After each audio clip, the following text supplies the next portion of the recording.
भारत एक हिंदू राष्ट्र, वो सवाल इसीलिए क्योंकि अगर आप हमारे 3 पैनलिस्ट्स को देखें तो उनका जो बॉडी ऑफ वर्क है उसमें आपको ये अंश भी दिखेगा, ये पुट भी दिखेगा। तो हम उससे शुरुआत करें, लेकिन हम साथ में बता दें क्योंकि आपने उषा उत्थुप दीदी को यहाँ पे नीचे देखा, आपको लग रहा होगा कि वो आने वाली है अभी मंच पर। तो बस इस सेशन के बाद उषा जी आपके साथ होंगी और वो उन्होंने एक और चीज मुझे कही है बोलने के लिए कि वो गाएंगी जरूर। तो इसीलिए उस इंतजार में तालियां।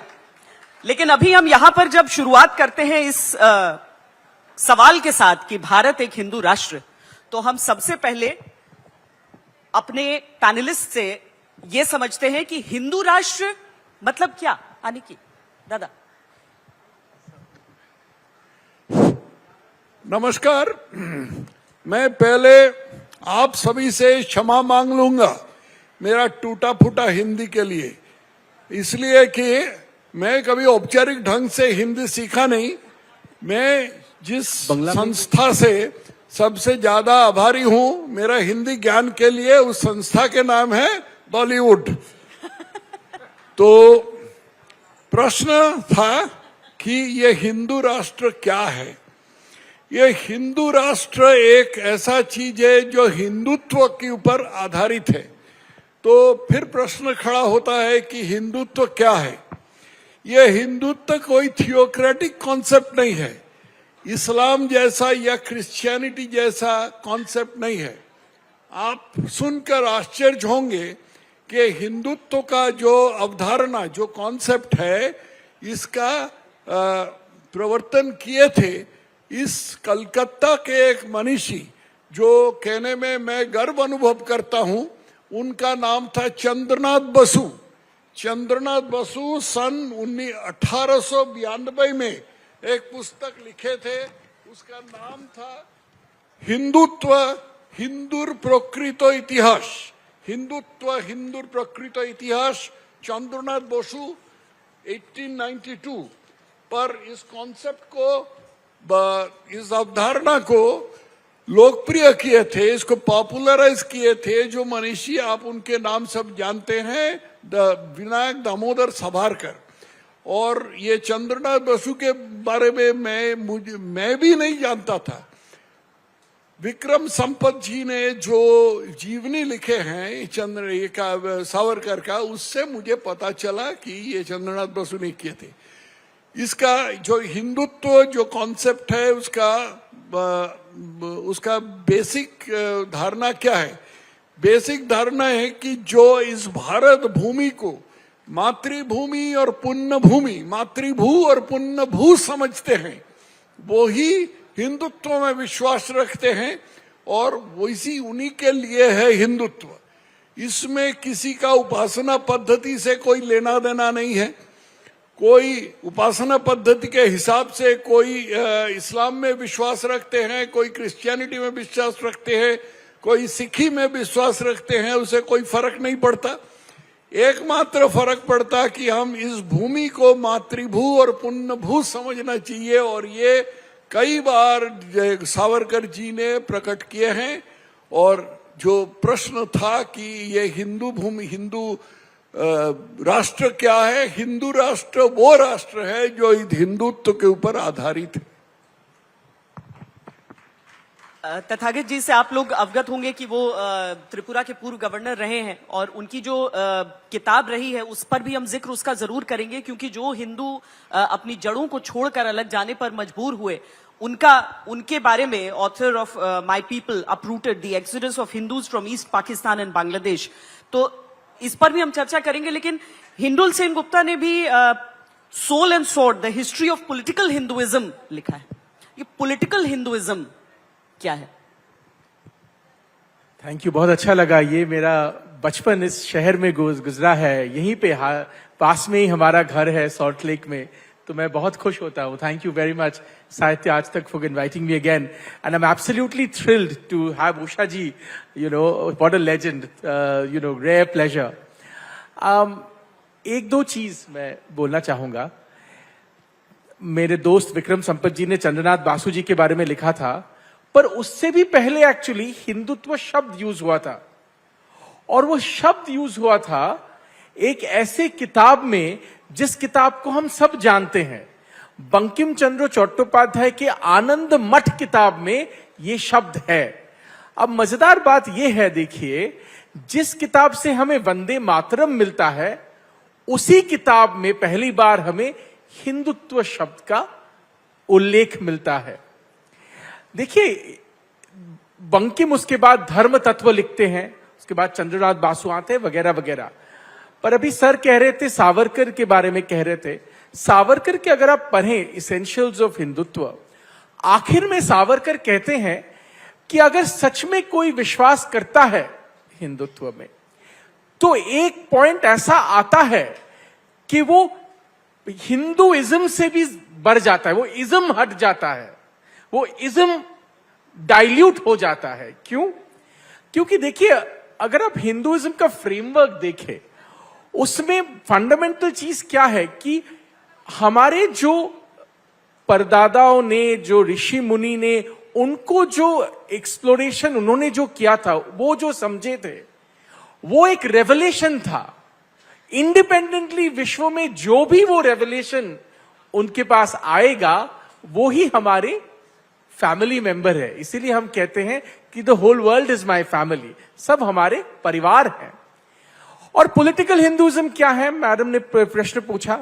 पॉलिटिकल हिंदुइज्म, हिंदुइज्म फेथ का जो हिंदू धर्म है, उसका एक पॉलिटिकल अभिव्यक्ति है, इट्स एन एक्सप्रेशन। क्योंकि देखिए, धर्म हमेशा एक पॉलिटिकल एंगल भी होता है, हर धर्म का होता है, हिंदुइज्म का भी है। अगर समाज के साथ धर्म का कोई इंटरेक्शन नहीं होता तो पॉलिटिक्स नहीं चाहिए होता। पर जब भी धर्म का राजनीति के साथ, समाज के साथ इंटरेक्शन होता है, तो उसमें राजनीति तो होता ही है। राजनीति राजधर्म से आता है।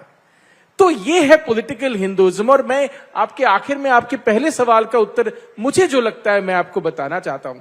देखिए, हर राष्ट्र का नॉट जस्ट ए नेशन, हर राष्ट्र का एक कॉन्सेप्चुअल कल्चर होता है, हर राष्ट्र का एक नींव होता है, हर राष्ट्र का एक कल्चरल नींव होता है। और वो कल्चरल नींव की बात जब करते हैं, तब ये प्रश्न उठता है कि भारतवर्ष का कल्चरल नींव क्या है। तो इतिहासकार के नाते हम बोलेंगे वो कल्चरल नींव आपको प्राइमल टेक्स्ट से मिलेगा, ऐसे किताबें, ऐसे सोच जो फाउंडेशनल है। क्या है हमारे देश में फाउंडेशनल सोच? वेद है, उपनिषद है, और ये कल्चर सबके लिए है। इस देश में जो भी रहता है उसका उन सबका धरोहर है ये। इसीलिए कल्चरली हमारे देश का ये कल्चरल ट्रेजर है। और इसी को हम, जब ये राजनीति के साथ मिलता है, पॉलिटिकल हिंदुइज्म बनता है, जब ये कल्चर के साथ मिलता है, हिंदुत्व बनता है। और अब आशुतोष, जो कि मेरे बॉस रह चुके हैं, लेकिन जब बॉस भी थे तब भी विचार अलग किसी के भी हों, लेकिन एक सबसे जूनियर व्यक्ति भी जो ज्वाइन करे, उसको लोकतांत्रिक अधिकार था कि सर से बहस कर सकते थे। तो इसीलिए मैं आपसे पूछती हूं, हिंदू राष्ट्र आपने किताब लिखी, पर हिंदू राष्ट्र अगर तथागत जी या हिंडोल जी वो कहते हैं कि ये हमारी संस्कृति है, एक सांस्कृतिक पहचान वाला राष्ट्र, क्या आप उसे धर्म और राजनीति से जब जोड़ते हैं तो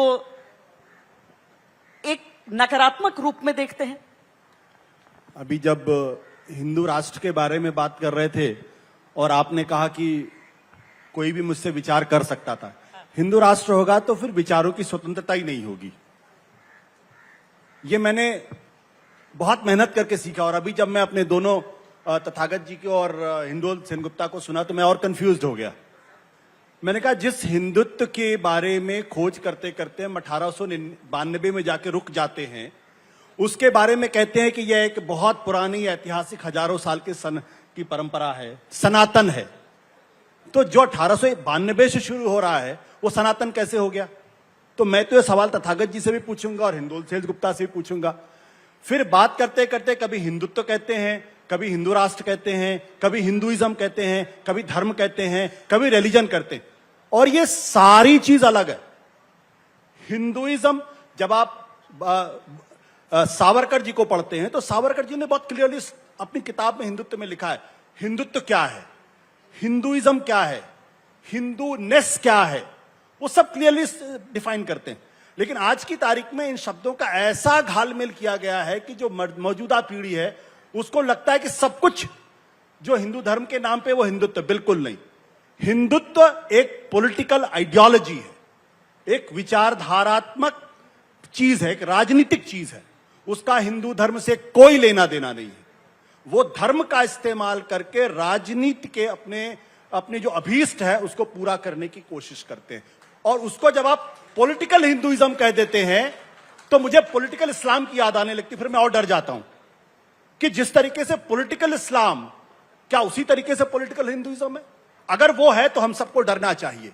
जो बाबा साहब अंबेडकर ने कहा था कि अगर हिंदू राष्ट्र एक ऐसा विचार है जो लोकतंत्र के खिलाफ है और इसको हर हाल में आने से रोकना चाहिए। सरदार पटेल ने कहा ये पागलपन का विचार, मेरे शब्द नहीं है, माफ करिएगा, कोई एफआईआर दर्ज न करे भाई मेरे खिलाफ, ये सरदार पटेल ने कहा। तो पहली बात ये स्पष्टता होनी चाहिए कि हिंदुत्व क्या है।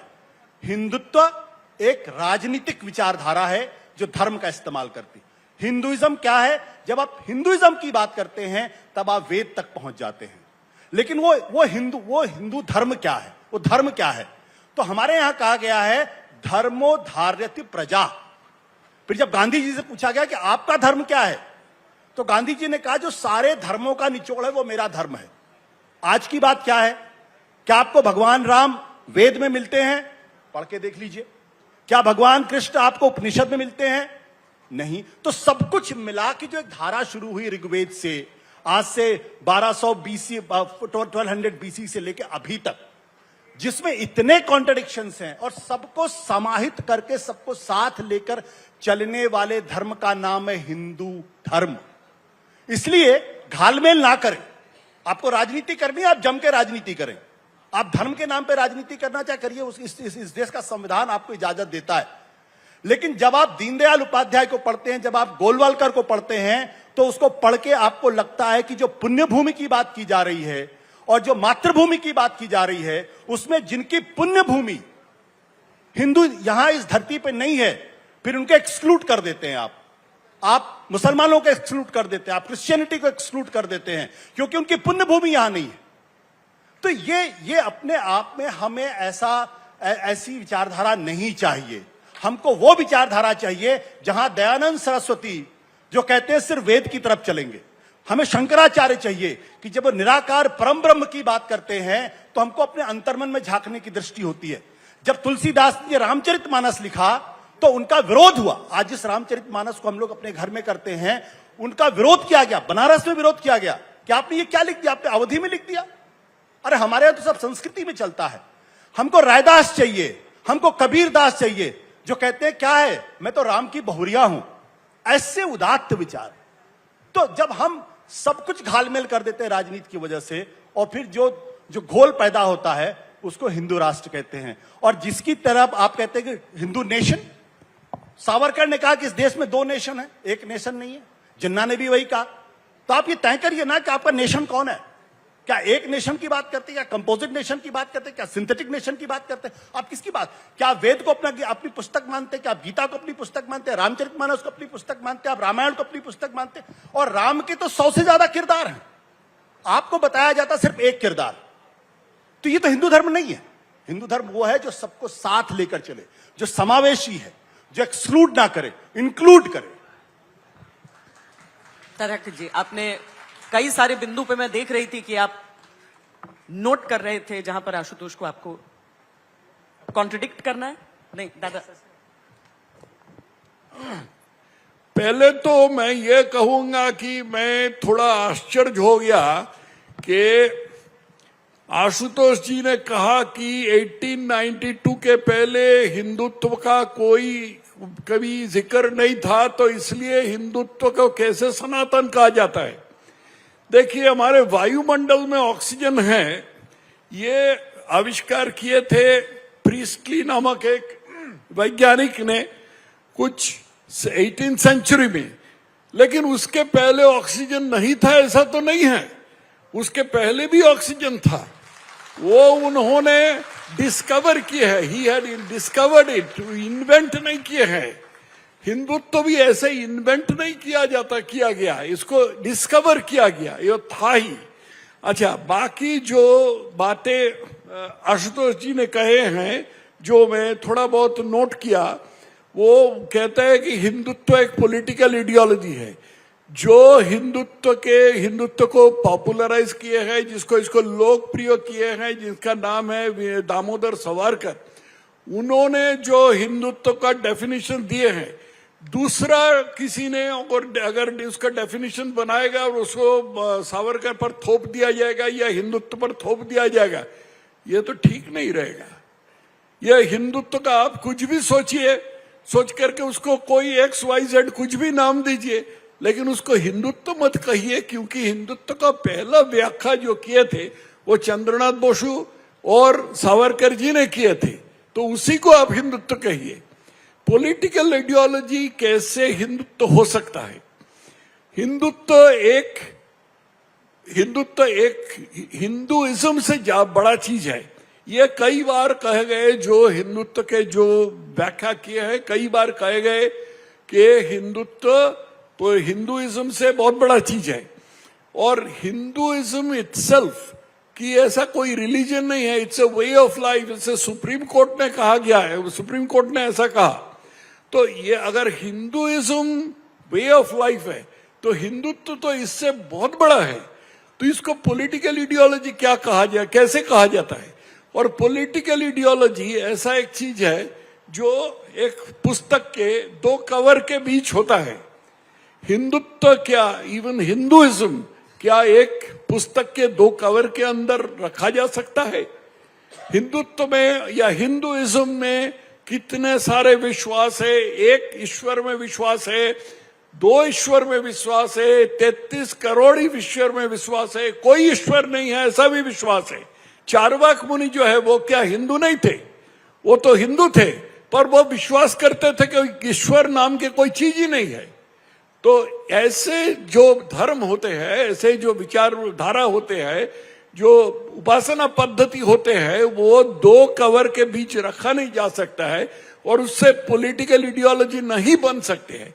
पॉलिटिकल आइडियोलॉजी वो है जिसके साथ मिट्टी का संबंध है, और वो कहा गया कि जो हमारे देश का मिट्टी को पुण्य भू और मातृभू समझते हैं, वही हिंदुत्व में विश्वास रखते हैं, और वही हमारे स्टेट के मेंबर होंगे, वही हमारे स्टेट में रहेंगे। बाकी रह नहीं सकते ऐसी तो कोई बात नहीं है। लेकिन कोई अगर सोचेगा कि मेरा पुण्य भू अगर और कहीं है, ये सागर के उस पार है या महासागर के उस पार है, तो उसको हिंदू तो नहीं माना जा सकता है। तो ये सीधी सी बात है। और विचारधारा के बारे में, ये विचारधारा पसंद नहीं है आशुतोष जी का, माना गया, क्योंकि ये हमारे लोकतंत्र है। किसी विचारधारा किसी का पसंद नहीं है तो ठीक है, और किसका पसंद है, कौन सा ज्यादा पसंद है, ये तो चुनाव के तहत ठीक किया जाएगा। ऐसे हम तीनों लोग यहाँ लेक्चरबाजी करके तो उसको तय नहीं करेंगे। तो विचारधारा ठीक है, लेकिन विचारधारा कौन लोग चाहते हैं वो समझना चाहिए। और बाकी जो आखिर में जो हमारे आशुतोष जी ने कहा कि बहुत सारे मनुष्यों को नाम लेकर, तुलसीदास को नाम लेकर, से बहुत सारे मनुष्यों को नाम लेकर कहे कि वो उनका जो चिंतन है वही हम उसी के आधार पर हम राष्ट्र बनाना चाहते हैं, दूसरा कोई आधार पर नहीं। ये लोग जिनका नाम किया गया है, जिनका जिक्र आशुतोष जी ने किया है, इन लोग कभी सोचे थे कि पाकिस्तान नाम के कोई चीज बन सकता है? इन लोग कभी सोचे थे कि हिंदू भूमि जो है, मातृभूमि पुण्य भूमि जो है, ये 2 हिस्से में बांटा जा सकता है, और एक हिस्से से सारा जो इस्लाम में विश्वास नहीं करते उसको खदेड़ा जा सकता है? ऐसे को भी सोचे थे? तो ये अगर हुआ, ये भी वास्तव है ना, सन 1947 के बाद यही वास्तव है, तो वास्तव को तो पूरा मानना पड़ेगा, वास्तव को तो पूरी तरह से मानना पड़ेगा। ये मानने का तैयार नहीं है। अभी हम सुनते हैं इस बंगाल में जो 2 मनीषियों का नाम हमेशा लिया जाता है कि नेताजी सुभाष चंद्र बोस और रविंद्रनाथ टैगोर दोनों के बारे में इन लोग तो सारे भारत के भारत तीर्थ यही भारतेर महामानवेर सागर तीरे वगैरह वगैरह ऐसे कहे हैं। इन लोग कभी सोचे थे कि पाकिस्तान नाम के कोई चीज होते हैं? ये क्या जानवर है पाकिस्तान है, कैसे पैदा हुआ इसका? तो ये सोचना चाहिए और इसका परिणाम भी सोचना चाहिए। ये परिणाम पाकिस्तान जो बना, भारत जो बना, बीच में रेसिप्रोसिटी होना चाहिए, परस्परता होना चाहिए। अगर ये परस्परता नहीं होगा तो ये न्याय नहीं होगा, हिंदुओं को वंचित किया जाएगा, यही मैं समझता हूँ। आशु, इस पर आप बोलना चाहते हैं, लेकिन पहले हिंडोल से एक चीज पे मैं पूछना चाहती हूँ कि आशुतोष ने भी जिस चीज का जिक्र किया उस तरफ इशारा एक तरह से किया कि टू नेशन थ्योरी केवल जिन्ना की बात नहीं थी बल्कि सावरकर की भी बात थी, और ये उनके बारे में सावरकर ने पहले कहा था 1937। लेकिन इसको बहुत लोग इसको रिफ्यूट भी करते हैं, कहते हैं कि ऐसा नहीं रहा है। इसीलिए मैं हिंडोल में आपसे पूछना चाहती हूं कि अव्वल तो टू नेशन थ्योरी जो सावरकर को एट्रीब्यूट की जाती है, और दूसरा हिंदू राष्ट्र में धर्म कितना और जीने की पद्धति, मतलब एक थियोक्रेटिक नेशन की बात हम नहीं कर रहे हैं शायद यहां पर, या कर रहे हैं? देखिए, पहले तो मैं आशुतोष जी से विनम्र निवेदन करूंगा, आजकल बहुत नॉर्थ इम्पोजिशन ऑन साउथ ये सब बात होता है टीवी चैनल में। तो हम बंगाल में बैठे हैं, आशुतोष जी ने कहा कि तुलसीदास के समय में ये हुआ, आदि शंकराचार्य के समय में ये हुआ, पर बंगाल में बैठे एक बंगाल का उदाहरण देते हैं ताकि साउथ या नॉर्थ इम्पोजिशन ईस्ट के ऊपर ना हो। देखिए, आशुतोष जी शायद भूल गए हैं कि बंगाल में वो हमेशा कहते हैं कि ये सिर्फ तोड़ने वाली बात है, तोड़ने वाली बात है। अच्छा, हमारे इस बंगाल से एक ऋषि निकले थे, श्री चैतन्य महाप्रभु। श्री चैतन्य महाप्रभु का भी अगर आप जीवनी पढ़े, उनके ऊपर भी खैर बहुत सारे उनके भी प्रॉब्लम्स थे, पर उनका एक डिसाइपल था, उनका एक डिसाइपल था जो किसी और धर्म से उनके पास डिसाइपल आया था। तो ये इंक्लूसिविटी तो है हमारे समाज में। आशुतोष जी जो एक्सक्लूशन देखते हैं वो इंक्लूसिविटी है हमारे समाज में। और आशुतोष जी कहते हैं कि हिंदू जहां पे शब्द लिखा गया है वहीं से शुरू हुआ। एक बात बताइए, जब शिवाजी महाराज कह रहे थे हिंदावी स्वराज्य, क्या कह रहे थे वो? जब विजयनगर किंगडम में लिखा गया हिंदू राया सुरत ना आया, क्या कह रहे थे वो लोग? तो ये अगर आप वो डेडलाइन देखने जाएं, ये वो ऑक्सीजन वाली बात हो जाती है।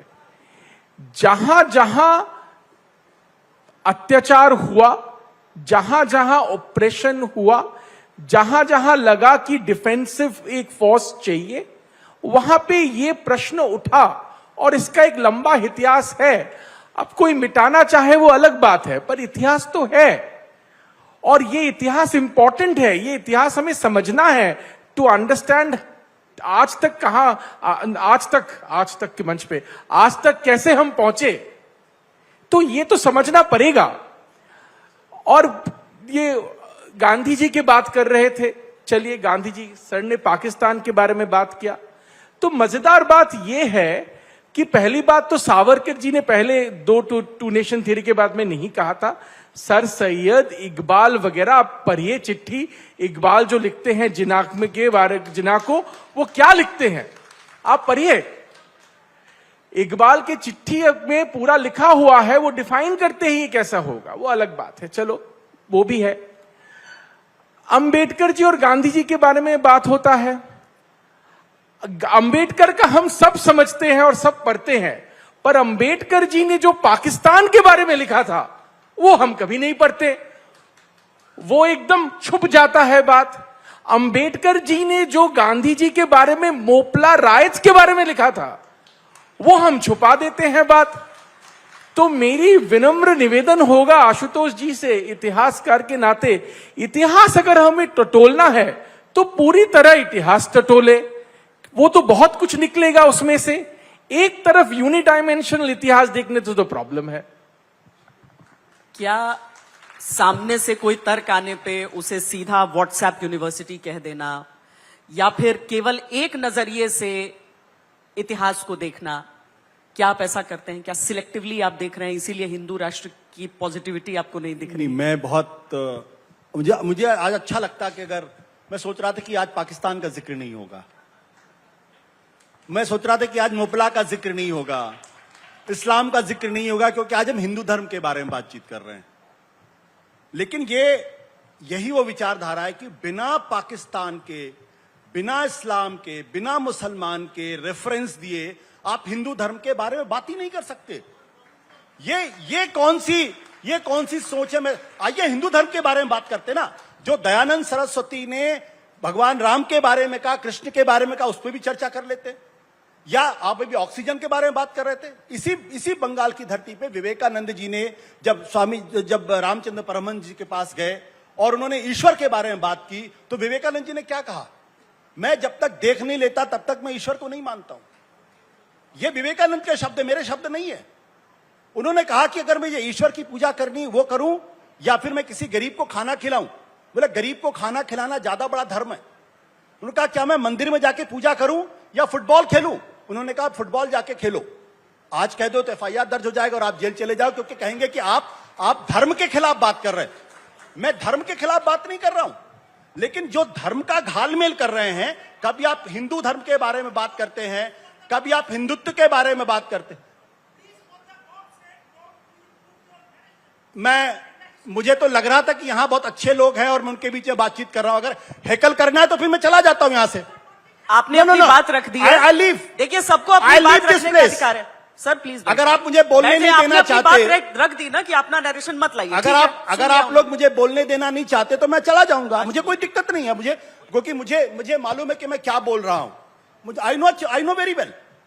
मुझे सिर्फ इस बारे में बातचीत है कि जब आप हिंदुत्व की बात करते करते आप 1892 में जाके रुक जाते हैं, तो यह आपकी सीमा है। आप हिंदू धर्म के बारे में बात करिए, जो सनातन है, जो ऋग्वेद के पहले है, जिसका ना कोई आदि ना कोई अंत है। आप हिंदू धर्म के बारे में बात करते करते हिंदुत्व को लाके बीच में घालमेल पैदा कर देते हैं, तब दिक्कत पैदा होती है। मैं तो कह रहा हूं, और आप पाकिस्तान के बारे में बात करते हैं, आप लाला लाजपत राय को पढ़ लीजिए।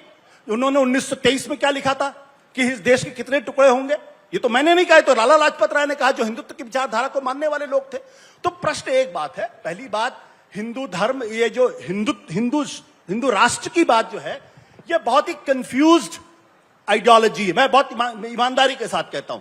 जब मैं दीनदयाल उपाध्याय को पढ़ता हूं, वो कहते हैं कि यहां थियोक्रेटिक स्टेट नहीं होगा, तो फिर क्या होगा? हिंदू राज्य होगा। हिंदू राज्य का मतलब क्या होगा? जहां लोगों की सॉवरेंटी नहीं होगी, जहां संविधान की सॉवरेंटी नहीं होगी, सब कुछ उस धर्म के हिसाब से चलेगा। तो धर्म क्या है फिर? यह कौन तय करेगा? क्या हम ईरान के रास्ते में चलेंगे, जहां पर एक कमेटी बनी होगी जो कहेगी कि इस शरीयत के हिसाब से आपने नहीं काम किया, इसलिए यह धर्म विरुद्ध है? मुझे ऐसा तो नहीं चाहिए। धर्म मेरा है, धर्म मेरे मन के अंतर्मन की यात्रा है। धर्म जो है ये एक इंटरनल जर्नी है। इस धर्म में शंकराचार्य भी हैं। इस धर्म में जो अनिर्वचनीय की बात करते हैं, जो स्थित प्रज्ञता की बात करते हैं, जो निराकार परम ब्रह्म की बात करते हैं, और इसमें रामानंद भी हैं, और इसमें रामचरितमानस भी है। जब आप रामचरितमानस शब्द का प्रयोग करते हैं, तो रामचरितमानस का मतलब क्या हुआ? हमारे यहां बार बार कहा जाता है शैव और वैष्णव के बीच बहुत झगड़ा हुआ। रामचरितमानस, मां पार्वती ने भगवान शंकर से पूछा कि मुझे राम के चरित्र के बारे में बताइए। तब भगवान शिव ने क्या कहा? भगवान शिव ने कहा, हे देवी पार्वती, तुमने तो आज मनुष्यों के कल्याण की बात कर दी। इससे बड़ा परोपकार नहीं हो सकता, क्योंकि जो राम का चरित्र मेरे मानस में था, आज तुमने मुझे मौका दिया मैं पूरी दुनिया, पूरे ब्रह्मांड के बारे में उसकी बातचीत करूं। वो है रामचरितमानस, जहां शिव और विष्णु एक हो जाते हैं, जहां शैव और विष्णु एक हो जाते हैं। फिर आप कहेंगे रामचरितमानस में क्या? और रामचरितमानस की पूरी कहानी भगवान शिव पार्वती को सुनाते हैं। रामचरितमानस की कहानी याज्ञवल्क जो है वो ऋषि भारद्वाज ऋषि को सुनाते हैं। रामचरितमानस की कहानी वो है जो तुलसीदास स्वांतः सुखाय के लिए करीब 4 घाटों पर होती है, ये जहां पे काकभूषुंडी पूरी कहानी बताते हैं। तो अगर आप सिर्फ रामचरितमानस को समझ लें, तो आपको इस्लाम का रेफरेंस देने की जरूरत नहीं पड़ेगी, आपको पाकिस्तान के रेफरेंस की जरूरत नहीं पड़ेगी, आपको अपने अंतर्मन में झांकना पड़ेगा। लेकिन जब आप अपने अंतर्मन में झांकेंगे, तो फिर आपको लगेगा ये मैं कहां आ गया, क्योंकि इससे तो वोट नहीं मिलने वाला। और चूंकि वोट नहीं मिलने वाला, इसलिए हम बार बार इस्लाम के पास जाएंगे, बार बार पार्टीशन की याद दिलाएंगे। गांधी जी ने किस हिंदुत्व के बारे में बात की? पूरा साहित्य आप गांधी जी का उठा के देख लीजिए, कहीं एक शब्द हिंदुत्व का प्रयोग गांधी जी नहीं करते हैं। सरदार पटेल एक शब्द हिंदुत्व का प्रयोग नहीं करते हैं, जवाहरलाल नेहरू नहीं करते हैं, सुभाष चंद्र बोस नहीं करते हैं। और बाबा साहब अंबेडकर की वो पार्टीशन वाली किताब मैंने भी पढ़ी है, उसमें एक जगह बहुत स्पष्ट तौर पे लिखते हैं कि जो बात जिन्ना कह रहे हैं वही बात सावरकर कहते हैं। पढ़ लीजिए उसको। तो आप भी सिलेक्टिव क्यों होते हैं भाई? चलिए, समय पूर्ण हो चुका है, लेकिन मुझे लग रहा है कि हिंडोल आप कुछ कहना चाह रहे थे। नहीं, आशुतोष जी तो वो देख ही रहे थे, जब तक समय पूरा नहीं हुआ वो पूरा नहीं हुआ उनका। पर खैर, देखिए मजेदार बात, बहुत सी सारी चीजें हैं, पर एक दो का जिक्र करना चाहूंगा। पहले तो विवेकानंद जी ने जो कहा था कि कहां से हमारे संस्कृति के ऊपर आक्रमण हुआ, वो आशुतोष जी अगर कभी उसको टटोल के देखे तो शायद थोड़ा सा और ज्ञान की वृद्धि होगी। विवेकानंद जी का नाम आया, सरदार पटेल जी का नाम आया। सरदार पटेल जी, देखिए ये आशुतोष जी बार बार कह रहे थे अंतर्मन में झांके, अंतर्मन। अरे भाई साहब, अंतर्मन में ही झांक रहे थे, बाहर से आके गला काट दिया। क्या मजेदार बात है, अंतर्मन में ही झांकना चाह रहे हैं भैया, अंतर्मन में ही झांक रहे थे। सरदार पटेल जब सोमनाथ गए थे देखने के लिए, क्यों उन्होंने कहा कि सोमनाथ को बनाओ फिर से? क्योंकि वो सोमनाथ वाले भी अंतर्मन में ही देख रहे थे भैया, आके लूट के लेके, एक बार नहीं 14 बार, कोई कहता है 17 बार, अब अंतर्मन में ही झांक रहे थे। हम तो चाहते हैं अंतर्मन में ही झांके। अब कोई आके गला काट दे तो क्या करेगा? तो जब कोई गला काटने आता है आशुतोष जी, तभी अंतर्मन से बाहर आके थोड़ा विमर्श करना पड़ता है। ये जरा सोचे आप, बार बार पाकिस्तान क्यों आया, पाकिस्तान क्यों आया बोल के क्या होगा? मेरे माता पिता, मेरे परिवार भी इस पाकिस्तान से है, क्यों उनको घर छोड़ना पड़ा? वो भी अंतर्मन में बैठे थे, वो भी अंतर्मन में चाहते थे, उनको अंतर्मन में रहने नहीं दिया। क्या बात करते हैं आप? तो भैया ये सामाजिक जो परिस्थिति है उसको भी सोचिए। अंतर्मन तो चाहते हैं, हम भी चाहते हैं अंतर्मन में, पर रहने नहीं देता, यही प्रॉब्लम है। सरदार पटेल ने कहा था हिंदू राष्ट्र एक पागल विचार है, मेरे शब्द नहीं है, कृपया करके मुझे मत कोट करिएगा। ये सरदार पटेल के विचार है, जिनकी मूर्ति लगाई है आप लोगों। क्यों उन्होंने कहा, इसके बारे में समझने की जरूरत है। क्योंकि आपको बार बार पाकिस्तान जाना पड़ता है, इसलिए उन्होंने कहा था ये लड़ाने वाली विचारधारा है, ये लोगों को बांटने वाली विचारधारा है, सबको साथ लेके चलने वाली विचारधारा गांधी के साथ। अरे भैया सबको साथ ही लेके चल रहे थे, फिर गला काट दिया, यही तो प्रॉब्लम है। क्लोजिंग कमेंट्स करें जी। देखिए, सरदार पटेल का कई बार जिक्र किया गया, लेकिन सरदार पटेल को कोई लिबर्टी नहीं दिया नेहरू ने कि जिस समय ये कहा पूर्वी पाकिस्तान में, जहां मेरा घर है, जहां मेरा गांव है, अभी मेरा गांव नाम के कोई चीज नहीं है, वो मुसलमानों के कब्जे में है। जो पूर्वी पाकिस्तान में जो हिंदुओं का कत्लेआम चल रहा था, जेनोसाइड चल रहा था 1950 फरवरी मार्च के बीच, उस समय श्यामा प्रसाद मुखर्जी और सरदार पटेल दोनों ने इसे प्रतिवाद किए थे और ये कहे थे कि इसके खिलाफ कुछ कदम उठाना चाहिए। नेहरू ने कुछ किया नहीं, और नेहरू उस समय ऐसा स्थिति में था कि he was in a position to dominate the mind of the people. Sardar Patel उस समय बहुत अस्वस्थ थे और कुछ दिन के बाद तो उनका देहांत हो गया। तो आखिर में स्थिति ये हुआ कि पाकिस्तान हुआ, पाकिस्तान से हिंदुओं को मारा गया और हम प्रचार करने लगे, नहीं पाकिस्तान है तो क्या है, इस्लाम है तो क्या है, हम हिंदू तो अपने स्टाइल से चलेंगे, हम भारत सेक्युलर स्टेट है वगैरह वगैरह, हम इसी स्टाइल से चलेंगे। वही पुरानी बात है, जो एक गाल में थप्पड़ खाया तो दूसरा गाल आगे कर दो। फिर मुझे वो साध्वी रितंबरा का बात याद आती है कि वो गए तो उस गाल में भी थप्पड़ खाया तो तीसरा गाल कहां मिलेगा। तो यही स्थिति है। परस्परता, reciprocity is an essential feature. परस्परता होना चाहिए। पाकिस्तान है, इस्लाम है, हिंदुओं का ऊपर अत्याचार हुआ तो उस पर परस्परता होना चाहिए। इसके मतलब हिंदू कभी दूसरे धर्म के लोग, दूसरे उपासना पद्धति के लोग को कभी मारेंगे नहीं, कभी कत्ल नहीं करेंगे, लेकिन अपना स्वार्थ समझ लेंगे। ये मेरा आखिर कहना है।